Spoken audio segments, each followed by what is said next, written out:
La garza reunido con sus hermanos Tule celebra la fiesta de Chicha Fuerte. Con sus hermanos Tules, la garza conoce a una chica. La garza se enamora y se casa con la chica Tule. La hermana Mackey y Babuen toca la gusaki.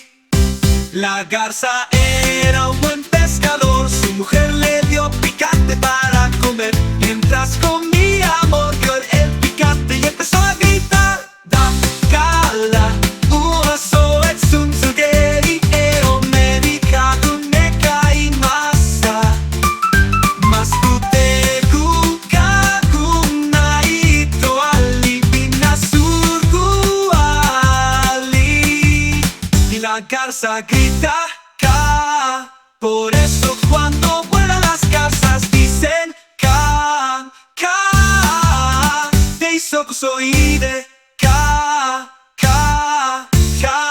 Kukure malale tapkala soide ka, ka, ka. La hermana Mackey y Babuen toca la gusaki. La garza era un buen pescador, su mujer le dio picante para comer. Mientras comía mordió el picante y empezó a gritar: Da kala, uaso etsun tsugeri eo medica duneka imasa.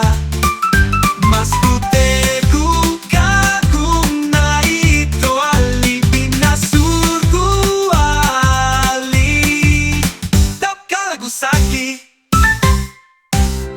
Hermana Mackey y Babuen toca la gusaki.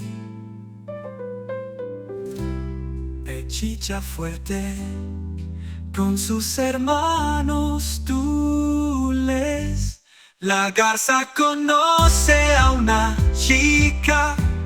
La garza se enamora y se casa con la chica Tule. La garza era un buen pescador, su mujer le dio picante para comer. Mientras comía mordió el picante y empezó a gritar: Da kala, uoso etsun tsugeri eo medica duneka imasa.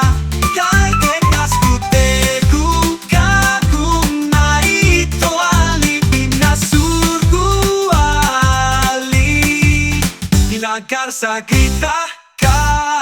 Por eso cuando vuelan las garzas dicen ka, ka. Deisoku soide ka, ka, ka. Kukure malale